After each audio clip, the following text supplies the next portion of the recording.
여러분 너무 잘 배우셔가지고 박수 안 치셨죠, 그죠? 네, 우리 하나님께 영광의 박수 높여드리겠습니다.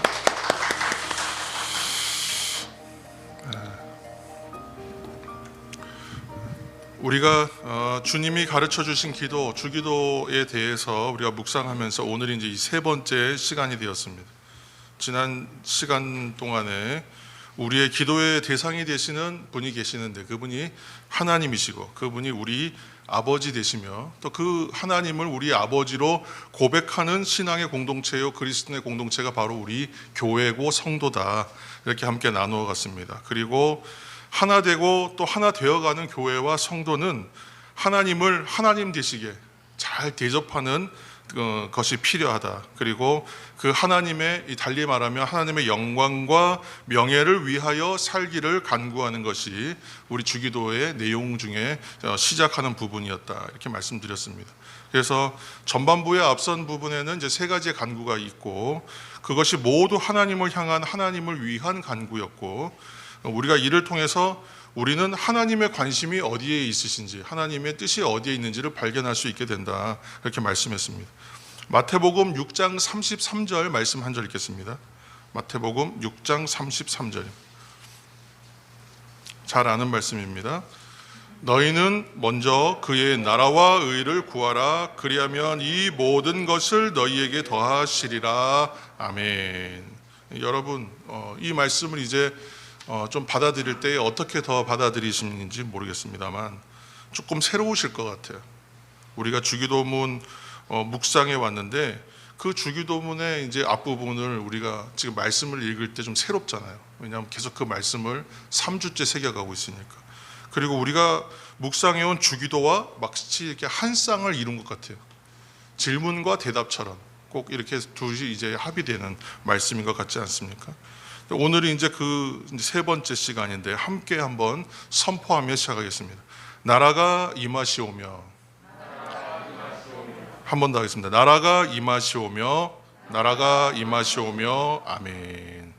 하나님을 위한 세 가지 간구 중에 핵심 표현들을 꼽으라 그러면 세 가지 단어를 꼽을 수가 있어요. 첫째가 이름이 거룩히 여김을 받으시오며 할 때 이제 그 이름, 하나님의 이름, 우리가 좀 깊이 다뤘던 부분. 둘째가 이제 오늘 말씀이 나오는 하나님의 나라. 그래요. 세 번째는 그럼 무엇일까요? 하나님의 이름과 하나님의 나라와 하나님의 뜻입니다. 세 번째는 뜻이에요. 나중에 언제 우리 성경 퀴즈 한번 해봐야 돼요. 그렇죠? 하나님의 뜻입니다. 이렇게 하나님의 이름, 하나님의 나라, 하나님의 뜻이 중요한데 저는 그 중에서도 가장 핵심적인 것은 하나님의 나라라고 생각해요. 하나님의 나라가 중요합니다. 그래서 다시 한번 우리가 선포하겠습니다. 나라가 임하시오며, 나라가 임하시오. 아멘. 오늘 이제 마태복음 6장 10절에 나라가 임하시오며 말을 풀어놓으면 아버지의 나라가 오게 하여 주십시오. 아버지의 나라가 되게 하여 주십시오. 뭐 이렇게 이제 해석할 수 있습니다. 성도 여러분, 우리 아버지의 나라는 우리가 장차 가야 할 나라입니다. 그렇죠? 바로 하나님의 나라요, 영원한 천국이, 이 전통적 개념이었습니다. 그래서 옛 성도들, 우리 저희 할머니 할아버지 세대에서는 하늘나라라고 했어요. 하늘나라. 그래서 하늘나라라고 했어요. 그래서 그 나라는 과연 그러면 어떠한 나라이기에 우리가 그렇게 바라고 간구하는가 하는 거예요. 먼저 우리가 주기도를 통해서 간구하고 바라는 그 나라는 기본적으로는 그렇습니다. 장차 임하실 나라. 그러니까 장래에 오는 나라를 먼저 생각하게 돼요, 사람은. 그래서 이 나라는 그러면 현세적 나라가 아니라 내세적 나라의 의미입니다. 여기서 말하는 하늘나라.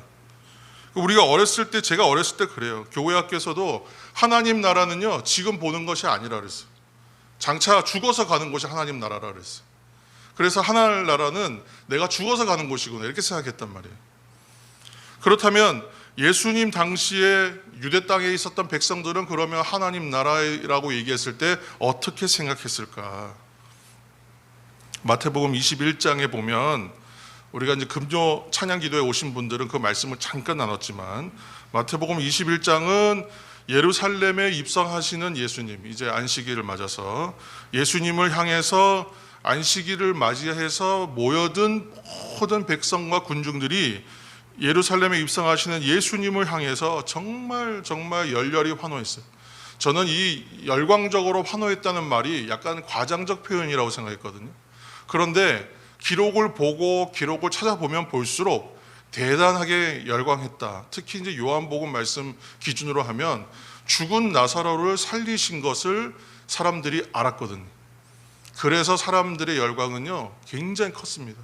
정말 대단한 분이 오시는구나, 정말 기뻤기 때문에 그래요. 그래서 어느 정도였냐면 자신들의 겉옷을 벗어서, 겉옷은 유대인들에게 있어서 겉옷은 자기 생명을 보존하는 도구이기도 합니다. 왜냐하면 더울 때는 뭐 벗어서 천막을 쓰기도 하고, 추울 때는 어떻게 해요? 몸을 보호, 체온을 보호해야 되기 때문에 겉옷은 굉장히 중요해요. 그래서 겉옷을 달라고 그러면 안 되는 거예요. 생명을 달라는 표현으로 이해했단 말이에요. 근데 겉옷을 벗어서 길에 까는 거는 누구한테 하는 거냐? 정말 왕이 왔을 때, 존귀한 자가 왔을 때 하는 행동이에요. 그 행동을 사람들이 앞에서 끌고 뒤에서 밀며 인파들이 밀려 가면서 계속 그걸 하고 있는 거예요. 그러니까 얼마나 이 예수님에 대해서 환호가 대단하고 열광적이었는지를 이제 우리가 짐작할 수 있는 부분이에요. 그런데 예수님은 그 입성하시는 장면에서 휘황찬란하게 위용 있게 어떤 뭐 전차를 타거나 마차를 타거나 뭐 그렇게 하신 것이 아니라, 멋진 말을 타신 것도 아니라 개선장군처럼 평범한 나귀와 나귀 새끼를 끌고 오라고 해서 그 나귀를 타고 들어가시는 거예요. 이것은 지금 나귀를 타신 분은 온유하신 분이고 겸손하신 분이고, 이분은 어떤 뭐 권력이나 위력을 가지고 통치하기 위함이 아니다. 그것을 보여주기 위한 거예요. 이분은 영웅적인 것과는 상관없는 나귀를 타고 들어오시는 겸손한 분이다. 그런데 사람들은 그들의 눈에는 오직 지금 진정으로 지금 오시는, 새롭게 오시는 세상의 왕, 다윗의 자손 예수여, 그 말하는 어떤 의미가 있어요? 다윗과 같은 왕으로 오신다고 생각했던 거예요. 새로운 다윗, 더 이전의 다윗보다 업그레이드된 다윗으로, 그런 왕으로 오신다고 이 사람들은 기대하고 있었던 거예요. 그래서 다윗의 자손이여 가장 높은 곳에서 호산나. 백성들뿐 아니라 예수님을 지근거리에서 모셨던 제자들도 똑같아요. 이제 주님께서 예루살렘에 입성하면 왕이 되시는 거예요. 권력을 잡으실 거니까 우리도 이제 한 자리씩 다 하겠구나. 그래서 제자들 중에 탑 1번, 2번, 3번, 4번이 서로 누가 크냐를 논쟁하고, 그 중에 1번, 2번들은 뭐예요? 누가 좌편에 앉고 누가 우편에 앉을 거냐, 부모까지 와서 물어볼 정도로 그렇게 다들 착각하고 있는, 로마 지배하에 있던 이스라엘을 해방시킬 뿐이에요. 오병이어의 기적과 같은 놀라운 이적을 베풀어서 먹고 사는 문제 다 해결해 주실 완벽한 군주, 그런 분이 오시는구나. 사람들은 환호한 거예요. 그러나 예수님께서 지금 이 땅에 온다고 하는 그 나라는 그런 나라가 아니었던 거예요. 이 기대가 바뀌어서 사람들은 그것이 분노로 바뀌는 거예요.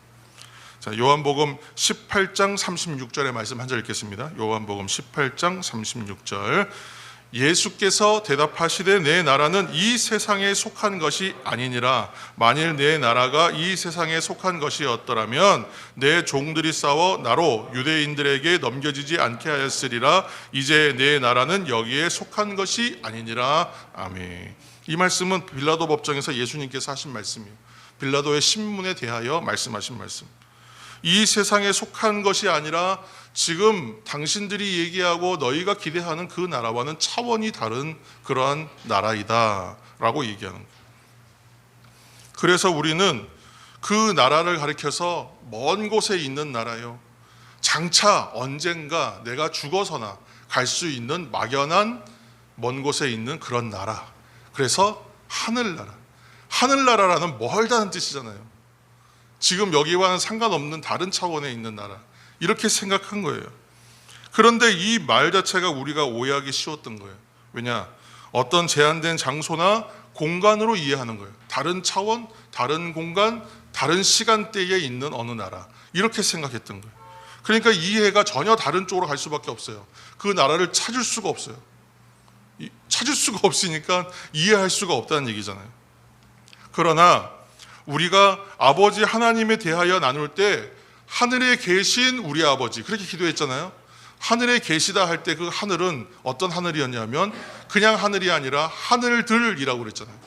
하늘들 그러면서 뭐라고 했어요? everywhere, 어느 곳이나 어느 차원이나 어느 공간에나 계시는 하나님. 그 하늘들의 하나님은 어느 곳에나 계시는, 우리의 상상 속에 있었던 그런 차원들마다에도 다 계시는 하나님. 그렇게 우리가 기도했던 것을 얘기했었습니다.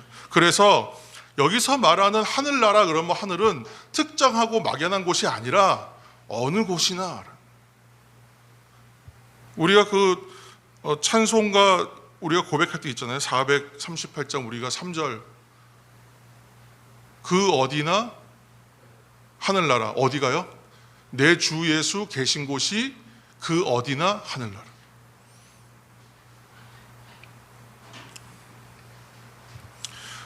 질문을 제가 하나 할게요. 우리는 분명 우리 영혼이 우리의 육체를 떠날 때 우리가 영원한 천국에 있을 것을 여러분 믿으십니까? 네, 아멘이죠. 그런데 이 천국은 장차 올 미래의 의미, 장차의 의미 또는 이곳이 아닌 다른 곳의 의미만 있는 것이 아니라 현재까지 포함하는 개념, 현재를 포함하는 개념. 천국은 어떤 장소나 공간이나 시간의 개념이 아니라, 여러분 이게 중요한 단어예요. 통치의 개념입니다. 통치의 개념. 이 통치는 하나님과 맞붙어 있는 표현이에요, 지금. 그렇죠?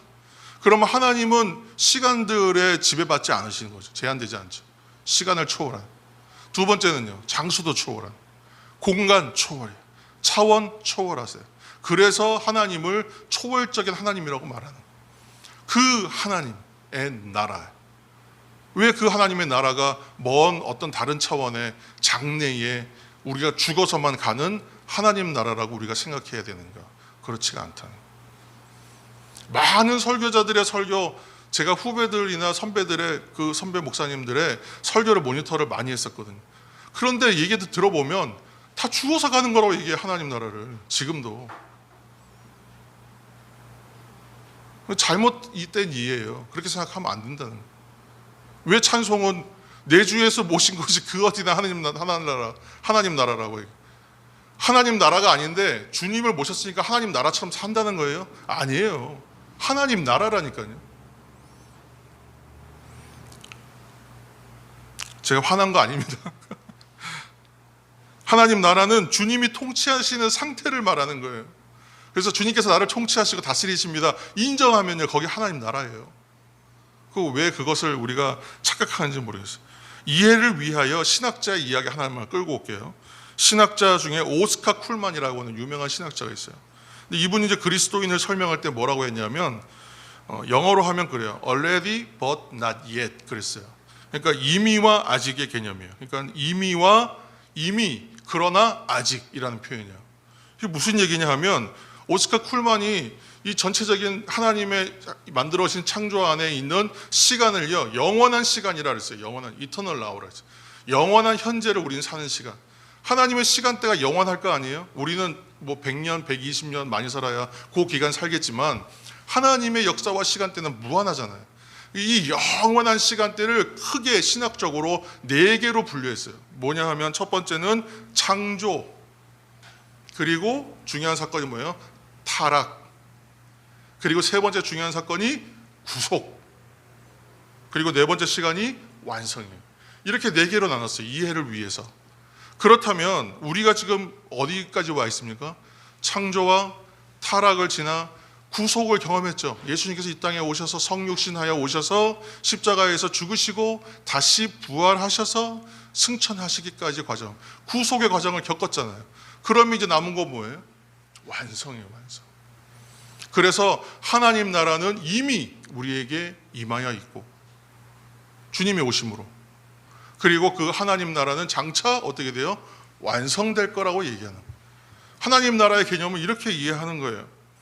이미 이 땅에 성육신하신 예수 그리스도가 오시고 십자가에서 죽으심을 통해 다시 살아나시는 또 부활하심을 통해 우리가 구속을 경험했기 때문에 이제 최종적으로 완성될 날, 곧 재림하실 그날을 우리가 기다리고 있는 상태다.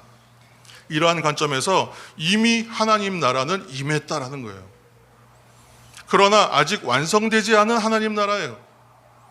이제 완성을 향해 가고 있는 하나님 나라, 그 나라를 기다리는 상태가 지금 오늘날의 우리 성도들의 현재의 시간, 현실일입니다.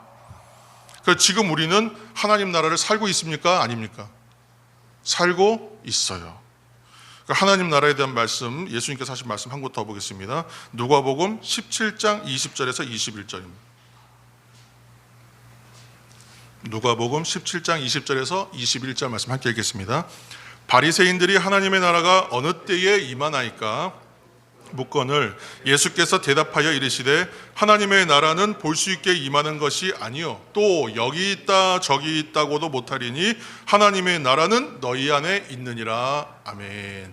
우리가 성경을 읽을 때 참 어려운 게 있어요. 성경 읽을 때 어려운 것은 그 성경을 글자 그대로 읽어가지고 이해하기가 참 어렵다. 그래서 영적인 해석이 필요하다. 하나님께서, 제가 항상 우리가 얘기하는 거 있잖아요. 성령의 조명, 성령의 빛 비춰주심을 통하여 열어주셔야 된다고 말하는 이유가 있어요. 글자대로 이해하면 오해하기가 쉬워요. 다른 길로 가기 쉽습니다. 왜 그러냐 하면 지금 너희 안에 그랬잖아요. 하나님 나라가 어디 있다고요? 너희 안에 있느니라. 그러니까 자꾸 이 말이 틀린 말이 아닌데 지금 예수님께서 이 배경에서 하신 말씀은 이 안에 있다라고 말씀하신 것이 아니에요. 그것만을 말한 게 아니거든요. 지금 이제 그 유대 사람들의 대화하는 논쟁하는 방식이 있잖아요. 하브루타 같은 방식들 어떻게 하고 있냐면 지금 바리새인들이 구조를 짜면 이렇게 짓는 거예요. 저를 한번 보세요. 이제 예수님이 가운데 계시면 바리새인들이 이렇게 둘러싸고 있는 거예요.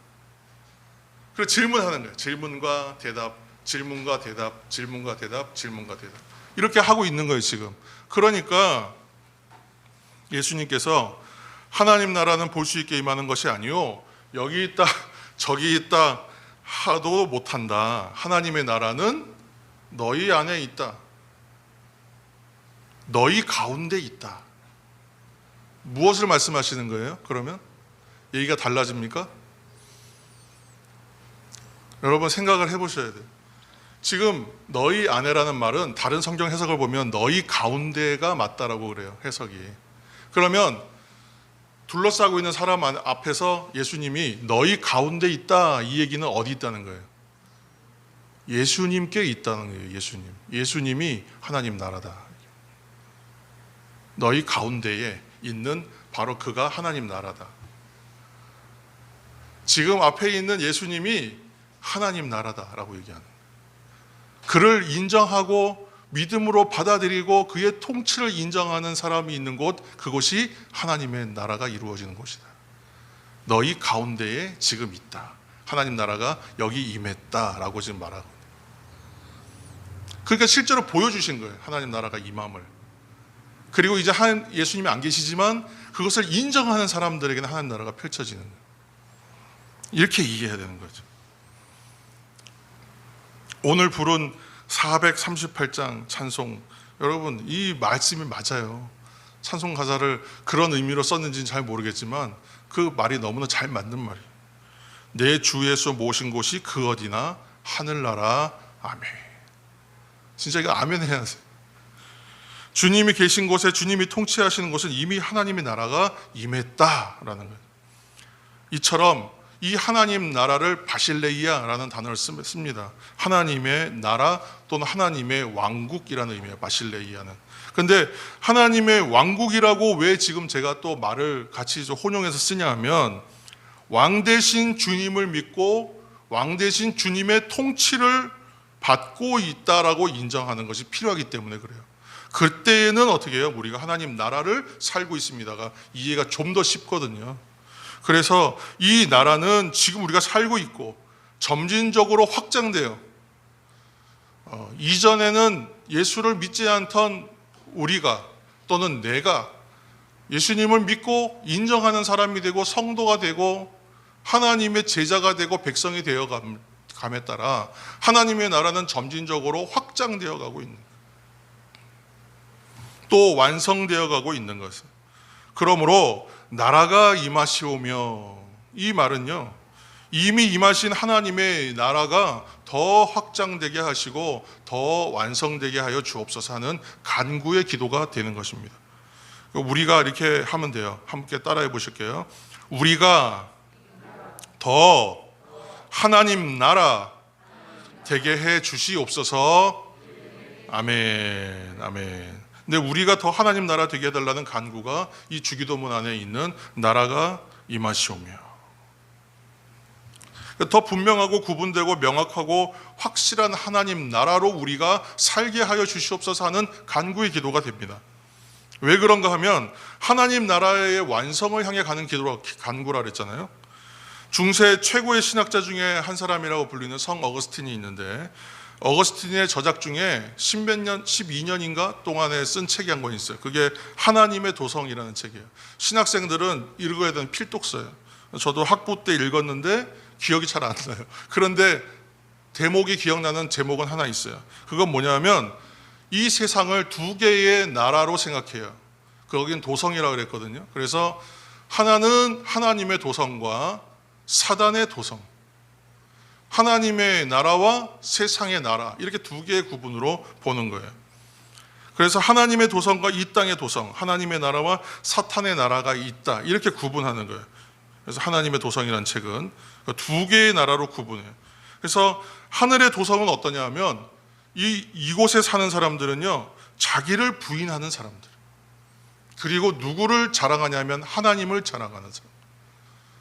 이 사람들은 누구냐면요, 자기를 사랑하는 사람들이 아니라 누구를 사랑하냐? 하나님을 사랑하는 사람들, 하나님의 나라. 그런데 후자는 어떤 사람들이에요?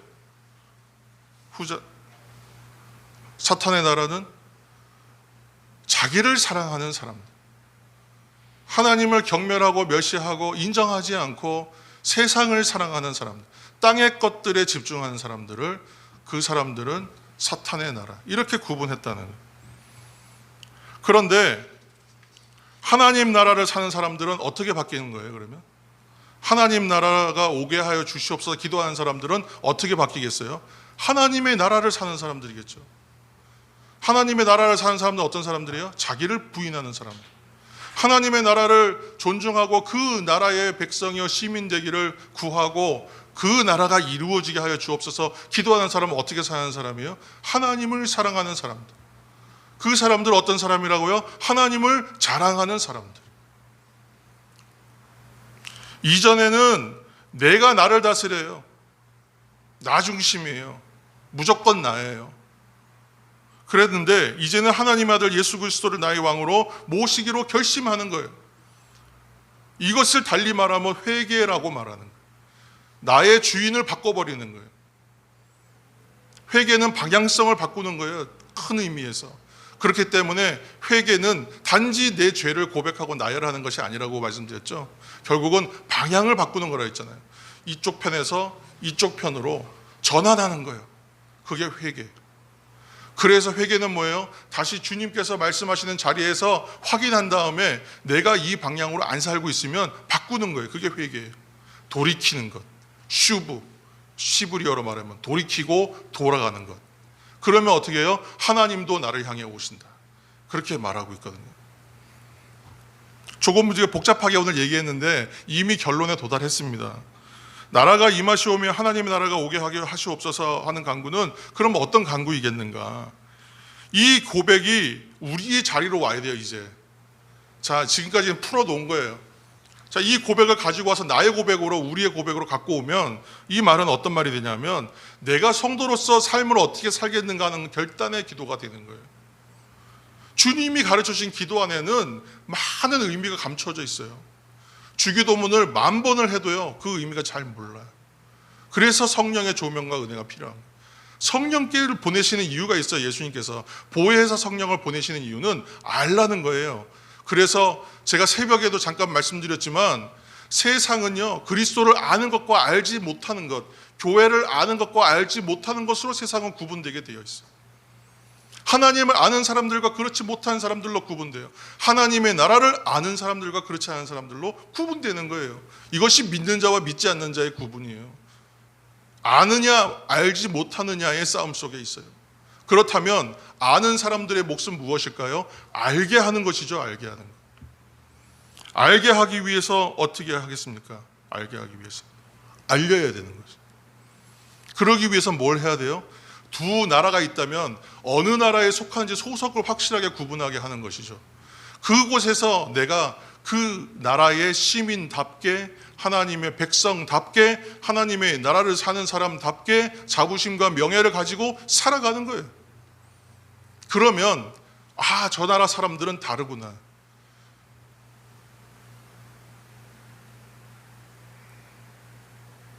성도로서 삶을 결단하는 겁니다.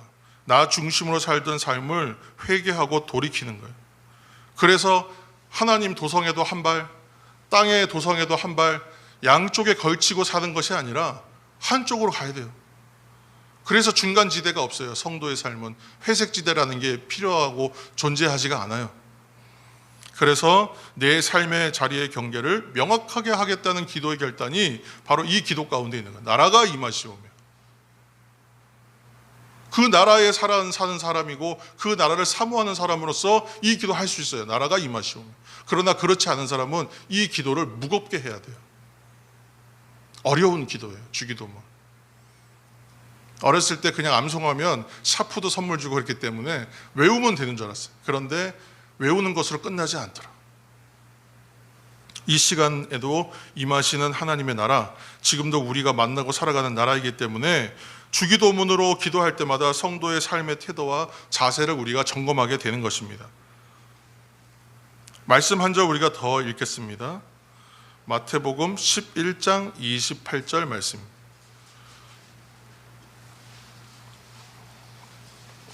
마태복음 11장 28절 함께 읽겠습니다. 그러나 내가 하나님의 성령을 힘입어, 앞에 화면 보시고 읽겠습니다. 12장 28절 죄송합니다. 마태복음 12장 28절. 그러나 내가 하나님의 성령을 힘입어 귀신을 쫓아내는 것이면 하나님의 나라가 이미 너희에게 임하였느니라. 아멘. 예수님께서 하나님의 나라가 이미 임했다 이렇게 말씀하시는데, 이것은 하나님의 능력이 나타난다는 말과 지금 같은 형태로 쓰이고 있어요. 그러면 하나님의 영광과 주권과 이런 것이 명확하게 나타나는 곳, 그곳이 하나님 나라라는 것이죠. 그러니까 그곳에는 하나님의 능력이 임하는 곳이라는 거예요. 그러니까 하나님의 능력이 임하는 곳은 하나님의 영광이 나타나는 곳이고, 그곳이 하나님 나라다. 거기는 이미 하나님 나라가 임하는 것이다. 그 증거다. 그렇게 지금 말씀하고 계시는 거예요. 그래서 하나님의 나라가 임하시옵소서 오늘도 이렇게 간구하는 우리들에게는 하나님의 능력이 나타나요. 이렇게 사는 사람들은 나의 결단으로 여기면서 이 간구를 온전하게 드릴 때에 하나님의 영광이 나타나요. 하나님의 다스림이 그곳에 펼쳐지는 거예요. 하나님의 통치가 이미 임하였기 때문에 하나님의 영광과 능력이 나타나요. 그러니까 우리가 기도할 때에 하나님의 영광과 하나님의 능력을 구하는 기도를 우리가 했었잖아요. 그때에 우리에게 만약에 그러한 영광과 능력의 나타남이 미진하다, 잘 깨닫지 못했다, 또는 그렇게 임하는 체험이 없었다면 우리가 하나님 나라로 사는 것에 대하여 온전하지 못했다라는 반성이 필요한 거예요. 신앙의 본질을 점검하는 것은 어디서부터 출발해서 무엇이 맞는지를 점검해야 되는 거예요. 기본적으로 음식을 잘못 먹었는데 아무리 약으로 다스리려고 해도 안 되잖아요. 음식을 바꿔야 되잖아요. 계속 나쁜 음식을 먹고 있으면서 내 몸이 건강해지길 바라는 건 약으로 막을 수 있는 문제가 아니죠. 음식을 바꾸면 해결되는 문제였던 거예요. 문제의 원인이 어디인지를 알고 있었으면 우리는 본질을 바꾸면 돼요. 그래서 시작은 어디예요? 주기도문. 너무나 명확하고 쉽게 주님이 이미 알려주신 기도가 있어요. 그 기도를 전심을 담아서 온전하게 기도하면 돼요. 그래서 주기도문에 능력이 있다고 말하는 사람들이 많이 있는 거예요. 그러니까 그거를 다 설명을 배제하고 주기도문을 10,000번을 외우면 능력이 나타납니다, 이런 얘기하니까 자꾸 기복적으로 가는 것뿐이지, 주기도문 진짜 능력이 있는 기도예요. 주님의 정신과 생각과 뜻이 다 담겨 있기 때문에. 제가 지금 쉬운 말을 계속 어렵게 풀어내니까 여러분이 힘들어하시는 것 같아요. 자, 하나님의 나라가 완성되어감을 기대하며 하나님 나라 살기를 힘쓰는 저와 여러분 되시길 예수님의 이름으로 축복합니다. 요한복음 17장 25절 우리 마지막 절을 한 번 더 읽겠습니다. 요한복음 17장 25절 함께 읽겠습니다. 의로우신 아버지여, 세상의 아버지를 알지 못하여도 나는 아버지를 알았사옵고 그들도 아버지께서 나를 보내신 줄 알았사옵나이다. 아멘. 아까 얘기한 대로 성도 여러분, 교회와 세상은 하나님 아버지를 아는 것과 알지 못하는 것으로 구분되는 거예요. 그 아느냐 알지 못하느냐의 싸움이에요. 이것이 굉장히 중요합니다. 그래서 사람들은 하나님의 통치를 받기보다 사탄과 세상의 지배를 받는 사람이 더 많아요. 하나님 나라를 아는 사람보다 모르는 사람이 더 많다는 얘기예요. 그래서 세상이 어둡고 늘 부조리해요. 세상이 불합리한데 불공정한데 거기에다가 공정의 개념을 아무리 집어넣어도 공정할 수가 없는 것은 세상은 그렇게 세팅되어 있기 때문에 그런 거예요. 이렇게 이해하지 않으면 세상을 변화시킬 수 있는 동력을 찾아낼 수가 없어요. 정치 지도자를 바꾼다고 해서 세상이 완전히 바뀌겠어요? 그렇지 않아요. 법을 다시 세팅한다고 바뀌겠어요? 법은 여전히 피해가는 사람이 있기 마련이에요. 다른 방법으로 사람들은 돌파하려고 한단 말이에요. 안 돼요.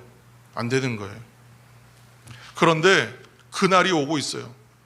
하나님께서 우리에게 이미 임하였다고 말씀하신 그 하나님의 나라가 완성되어 가는 날이 와요. 그 날은 완전해지는 날이에요. 그 날은 다 정리가 되는 날이에요. 그 날이 오고 있는데 중요한 건 뭐예요? 세상 사람들은 이 세상을 바꾸려고만 하고 있다. 안 바뀐다고. 그 날을 기다리는 사람들을 통하여 변화되는 것이지, 주님이 다시 오시는 날에 완성되어지고 완전하여지는 거예요. 천사장의 나팔 소리와 함께 주님이 오시는 재림의 날은 완전한 하나님 나라를 경험하게 될 것입니다. 그래서 주님이 가르쳐주신 기도를 드리는 성도 여러분, 우리들을 통해서 그 나라가 임하시는 거예요. 그리고 확장되어 가요. 그리고 완성을 향해 가고 있는 것을 여러분 믿으시길 바랍니다. 이제 설교를 제가 마무리하면서 오늘 이제 기억해야 할 것을 다시 한번 나누겠습니다. 먼저 하나님 나라를 살고 하나님 나라의 확장과 완성을 기대하는 우리가 기도할 때마다 어떤 일이 생기냐면 하나님의 뜻이 실현되고 확장되는 것을 여러분 기억하시길 바랍니다. 기도해야 돼요. 성도들이 기도해야 되는 이유는 다른 것이 아니에요. 주님의 나라가 오시기를 위하여 기도해야 돼요.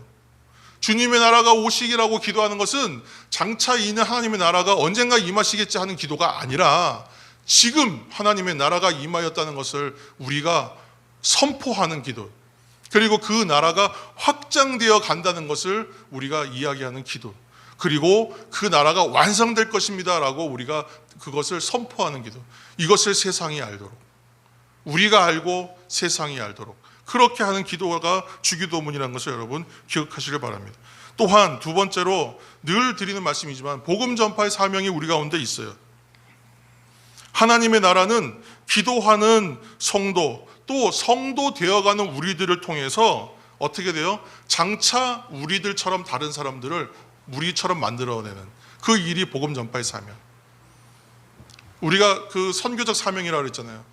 우리가 된 것처럼 그들도 우리가 되어야 한다. 이게 복음 전파의 사명이에요.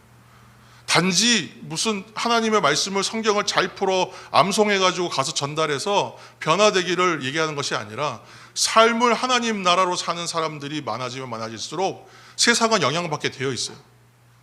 국적이 다른 사람이 지금 벽 하나를 이웃하고 살고 있는 거예요.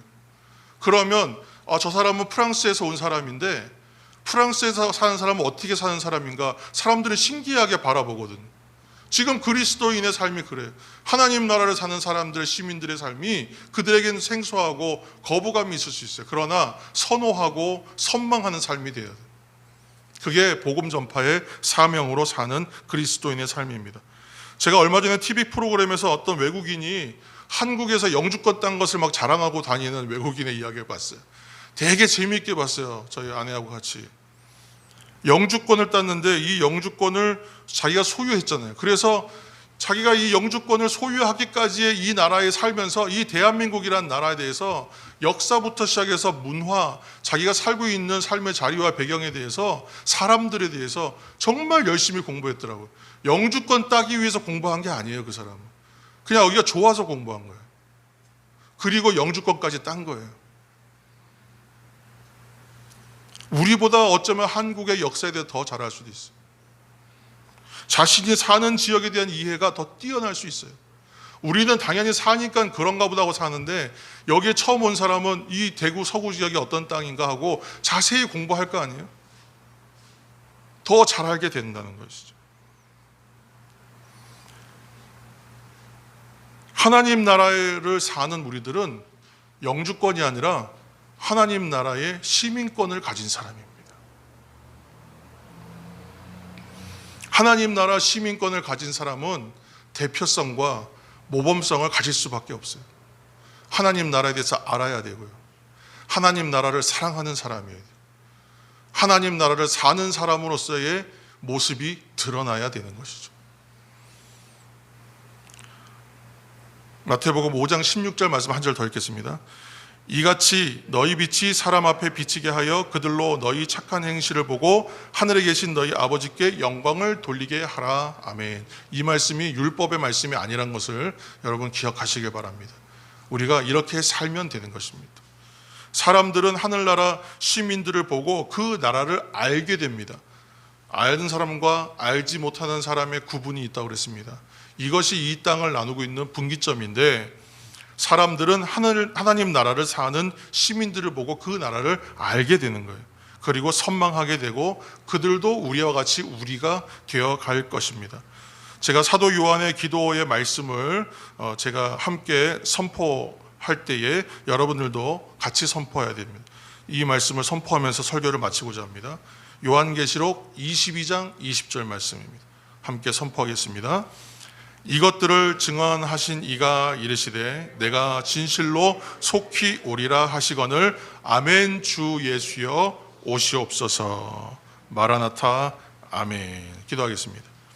하나님의 영광과 능력이 나타나는 하나님 나라를 살게 하소서.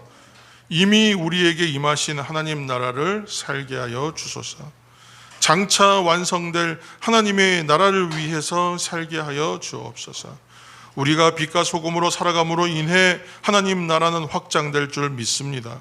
우리가 하나님의 빛으로 살아감으로 인해 어둠 속에 있는 이들이 빛을 바라보므로 알지 못하던 사람들이 알게 될 줄로 믿습니다.